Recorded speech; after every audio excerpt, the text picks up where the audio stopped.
მთავრობა ინფრასტრუქტურულ პროექტებში მნიშვნელოვან ცვლილებებს აანონსებს, იგეგმება ღირებულების ინდექსაციის მექანიზმის დანერგვა, რაც ნიშნავს, რომ სამშენებლო მასალების, საწვავისა და სხვა ხარჯების ცვლილებების შემთხვევაში სახელმწიფო კონტრაქტების ფასებიც გადაიხედება. რეფორმა შეეხება როგორც ახალ, ისე უკვე არსებულ პროექტებს. პარალელურად იზრდება ზედნადები და გაუთვალისწინებელი ხარჯების ლიმიტი, მკაცრდება კონტროლის მექანიზმები და იზღუდება არარეალისტურად დაბალი ფასებით ტენდერებში მონაწილეობა. როგორ აფასებს ბიზნესის ცვლილებებს, რა შეცვლის სიახლე ინფრასტრუქტურის სექტორისთვის, როგორ იმუშავებს ინდექსაცია პრაქტიკაში და რა გავლენა შეიძლება ჰქონდეს მას სახელმწიფო ბიუჯეტზე და კონკურენციაზე. ამ თემაზე უფრო დეტალურად იმპოსტი ჰოლდინგის მმართველ პარტნიორთან ლევან ახვლედიანთან ერთად ვისაუბრებთ. მოგესალმებით ბატონო ლევან, დიდი მადლობა სტუმრობისთვის. პარასკევს გამართული შეხვედრის რამდენიმე საკითხი ჩვენ უკვე გავაჟღერეთ, მაგრამ საინტერესო იქნება თქვენგან მოვისმინოთ უფრო დეტალურად თუ რას ნიშნავს პრაქტიკაში ინფრასტრუქტურული პროექტების ღირებულების ინდექსაცია, რატომ გახდა ახლა სწორედ აქტუალური ეს საკითხი განსაკუთრებით და ასევე რას აჩვენებს პრაქტიკა, რა ქმნიდა პრობლემებს ფიქსირებული ფასით გაფორმებული ხელშეკრულებების შემთხვევაში ძირითადად. პირველ რიგში დილან მშვიდობის მოგესალმებით და მადლობა დაინტერესებისთვის და ფართო მსჯელობაში გადმოტანისთვის ამ საკითხის, რამდენადაც ეს საკითხი პირდაპირ უკავშირდება მომავალში იმ ინფრასტრუქტურის ფლობას, რომელიც ჩვენ სახელმწიფოს ექნება თავისი მომავალი მაცხოვრებლებისთვის, ხო, ან ჩვენი შვილებისთვის. ყველაფერი რაც აქამდე შენდებოდა და კეთდებოდა, როგორც თქვენთვის ცნობილია, კეთდებოდა იმ სტანდარტების და იმ სნიპების ეგრეთ წოდებული მიხედვით, რომლებიც ბევრი წლის წინ არის დაწერილი და არ შეესაბამება თანამედროვე რეალობას.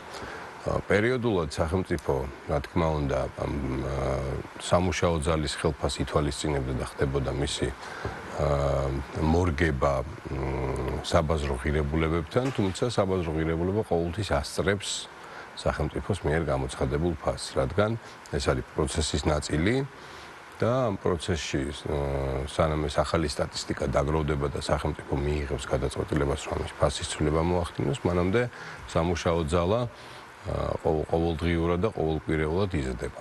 აქედან გამომდინარე, კითხვის არსი, რატო დაჭირდა სახელმწიფოს ამის გაკეთება ძალიან მარტივია. როდესაც საბაზრო ღირებულება შრომის იზრდება, თუ თქვენს მიერ გადახდილი ღირებულება არ შეესაბამება საბაზრო ღირებულებას, უბრალოდ კომპანია უარს იტყვის თქვენს მიერ გამოცხადებულ ტენდერში მონაწილეობაზე, რაც ხდებოდა ხშირ შემთხვევაში, რამდენადაც ჩვენი იმპოსტი ჰოლდინგის გამოცდილებით შემიძლია გითხრათ, რომ პროექტები, რომელთაც ჩვენ ვართ ძირითადად დაკავებული, ეს არის რეაბილიტაციის პროექტები.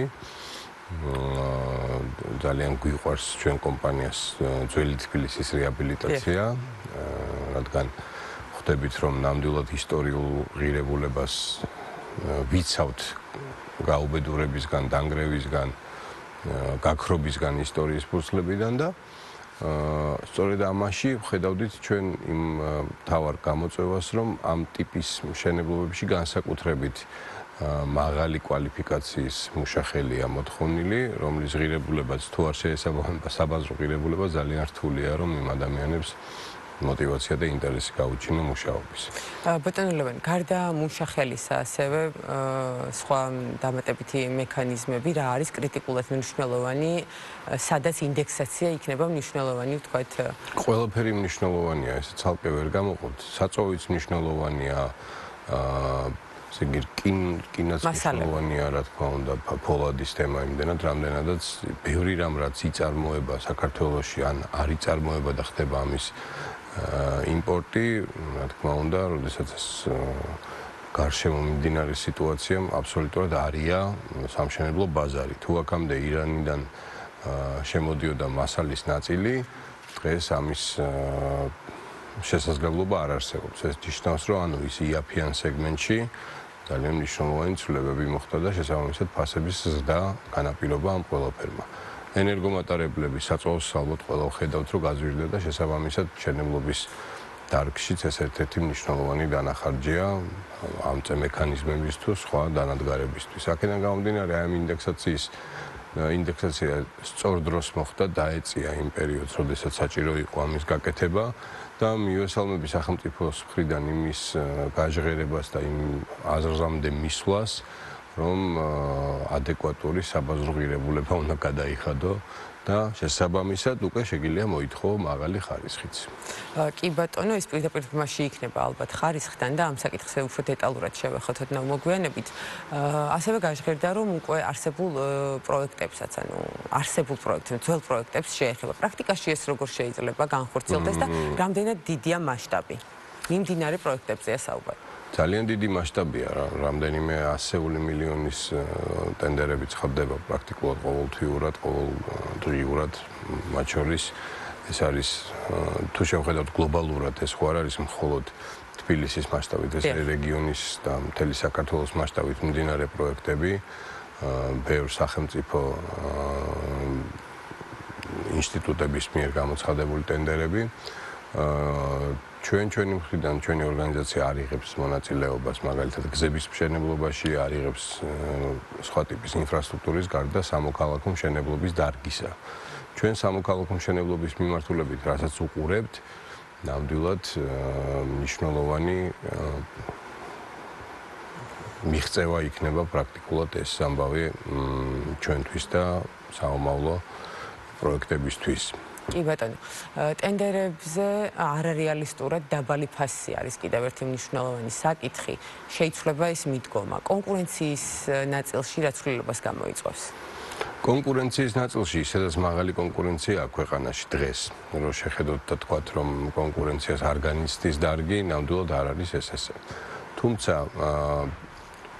ტენდერების წესში შეტანილი ახალი ცვლილების შესაბამისად, თუ შენს მიერ დაფიქსირებული ფასი 20%-ით დაბალი, ან უფრო მეტით დაბალი იქნება, ვიდრე პირველადი ფასია, ამ შემთხვევაში შენ ავანს ვეღარ მიიღებ. ეს წესი, რომელიც ამოქმედება, ჯერ რადგან ეს ყველაფერი ბურთცელზე არ გვინახავს დაწერილი, რთულია, რომ იმ დეტალებზე ვიმუშაოთ და ვისაუბროთ რა იქნება რეალურად. თუმცა ეს თავის მხრივ ეს გადაწყვეტილება ემსახურებოდა იმას, რომ გაეფილტრა სახელმწიფოს კეთილსინდისიერი და არაკეთილსინდისიერი მონაწილეები ტენდერის, რადგან ხშირ შემთხვევაში ორგანიზაციები იმისთვის, რომ დაასრულონ წინა პროექტები, შედიან ახალ პროექტში, იღებენ ავანსს და ამ ავანსით ხდებოდა გადაფარვა იმ ძველი ვალდებულებების. შესაბამისად, ეგრეთ წოდებულ პირამიდის პრინციპზე იყო აწყობილი ეს ყველაფერი და თუ რომელიმე მომენტში ორგანიზაცია ვეღარ მიიღებდა ახალ ტენდერს, შესაბამისად მის ფინანსურ მდგომარეობას მნიშვნელოვანი რისკის ქვეშ აყენებდა. და უკვე რამდენიმე პროექტი შეიძლება დამდგარიყოს. არაერთი პროექტი იყო ჩავარდნილი ამის გამო და დროში გადაცილებული. შესაბამისად, სახელმწიფოს ინტერესი იყო, რომ ემართა პროცესი, სადაც ვადა დაემთხვეოდა ნათქვამ ტენდერით განსაზღვრულ პირობებს. და კონტროლის მექანიზმების გამკაცრება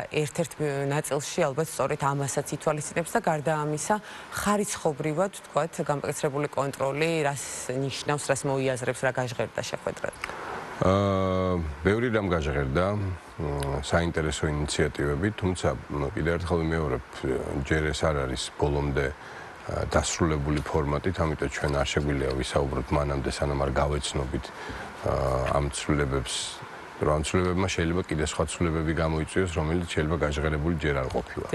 აქედან გამომდინარე, ჩვენ მიგვაჩნია, რომ პროცესია სწორად დაწყებული, ეს არის მთავარი. პროცესში სახელმწიფომ გაიაზრა მთავარი საჭიროებები იმისი, რომ უნდა მომხდარიყო ფასების ადეკვატურობის განსაზღვრა. და შესაბამისად ამის პროპორციულად ხარისხზე მოთხოვნის გაუმჯობესება. ასევე გაჟღერდა ერთი ძალიან საინტერესო ინიციატივა, თუ მაგალითად არსებობს დასჯის მექანიზმი და ეს არის ორგანიზაციის შავსიაში გადაყვანა, რომელიც არ ახორციელებს თავის ზედაკისრებულ მოვალეობას დროში, ვადაში, ხარისხში. ასევე გაჟღერდა ესეთი ინიციატივა, რომ კარგად და ვადაში ვინც ჩაეტევა, შეიძლება არსებობდეს რაღაც საგრანტო დაფინანსება, რომელიც ამ ორგანიზაციების ტექნიკური ბაზის გაუმჯობესებას ან თქვათ იგივე R&D-ის მიმართულებით შეიძლება ჩაიდოს. აქედან გამომდინარე ძალიან საინტერესოა, ესეც ინიციატივა იყო, რომელიც ჯერ ფურცელზე გადატანილი არ არის. კი ბატონო, პროექტების გაძვირება აპრიორში ხარისხის გაუმჯობესებასთან თუ შეიძლება რომ დავაიდენტიფიციროთ და ასევე აქვე ვისაუბროთ როგორი იყო ვთქვათ სექტორის უკავშირი სექტორის პოზიცია, საკითხი რაც მათ კრიტიკულად დასვეს გარდა იმ ინიციატივებისა რაც მთავრობისგან იყო გაჟღერებული. Გარგობრიად, რა თქმა უნდა, ყველა მიესალმება როგორ შეიძლება სამშენებლო ორგანიზაცია არ მიესალმებოდეს სახელმწიფოს მხრიდან ფასების ადეკვატურობის განსაზღვრას, ხო? თუმცა კიდევ ერთხელ იქ გაჟღერდა ასევე რა თქმა უნდა რამდენიმე მნიშვნელოვანი საკითხი, მათ შორის მნიშვნელოვანია თქვენ აღნიშნეთ რომ კითხვა მოიცავდა რომ ფასის ზრდა თუ გამოიწვევს ავტომატურ რეჟიმში არაფერი არ იწვევს. ამას სჭირდება პროცესის გამართვა და ამ შემთხვევაში, როდესაც კერძო სექტორს აქვს პრობლემა მაგალითად სახელმწიფო ორგანიზაციის და სტრუქტურებში ადამიანებთან ურთიერთობის, ეს ამაში გულისხმობ იმას, რომ დამკვეთის ანუ სახელმწიფოს მხრიდან კადრებშიც უნდა მოხდეს ინვესტირება, უნდა მოხდეს მათი გადამზადება, უნდა მოხდეს მათი პროფესიული უნარების ამაღლება და ხშირ შემთხვევაში სახელმწიფო ჩინოვნიკები, რომლებიც იქით ხარეს არიან, ხანდახან ერიდებიან თავისი რაღაცა გადაწყვეტილებების მიღებას, ალბათ ეშინიათ, რომ მომავალში რაღაც კითხვები მათ მიმართ არ გაჩნდეს და ამიტომ თავს იზღვევენ. შესაბამისად, ეს ვადაში ზრდის აუცილებლად კომუნიკაციას და ამ გაზრდილი კომუნიკაციის გამო შეიძლება რომ პროექტებმა ასევე თავისი ეს დედლაინები ვერ დაიცვა ამ პროექტებში და ვადებს გაცილდა. აქედან გამომდინარე, ამაზეც იყო საუბარი, რომ კერძო სექტორს სჭირდება ეფექტური კომუნიკაცია ასევე სახელმწიფოს სტრუქტურებში მომუშავე ადამიანების მხრიდან და ჩვენ დარწმუნებული ვართ, რომ ამასაც ნელ-ნელა ეტაპობრივად მოევლება. ანუ სისტემის ადმინისტრირებისთვის არის ძალიან მნიშვნელოვანი. სისტემის ადმინისტრირების გარეშე თავისით ავტომატურად ეს ცვლილებები ვერ აისახება. ასევე მე ვფიქრობ, რომ მნიშვნელოვანია, რომ ორგანიზაციებმა, რომლებმაც გაიაზრეს, რომ რამდენიმეჯერმე გამოცხადდა ტენდერი და მონაწილეები არ შევიდნენ იმ არალოგიკურად დაბალი ფასების გამო, გადახედავენ და ძალიან მალე მოხდება ამ ტენდერების ახალ ბიუჯეტებზე გადაწყობა და შესაბამისად უკვე დარწმუნებული ვარ, რომ მე უფრო მეტი ორგანიზაცია მიიღებს მონაწილეობას. და სიახლე ძალაში თქვენი ხედვით როდიდან შევა? მე ვფიქრობ, რომ ძალიან მალე უნდა შევიდეს სიახლე იმდენად, რამდენადაც ბევრი პრობლემური ობიექტის დასრულება შეიძლება ამ მექანიზმის გამოყენების შემდეგ. კი ბატონო, ძალიან დიდი მადლობა სტუმრობისთვის, საინტერესო საუბრისთვის, გისურვებთ წარმატებას. იმპოსტი ჰოლდინგის მმართველი პარტნიორი ლევან ახვლედიანი იყო ჩვენი სტუმარი.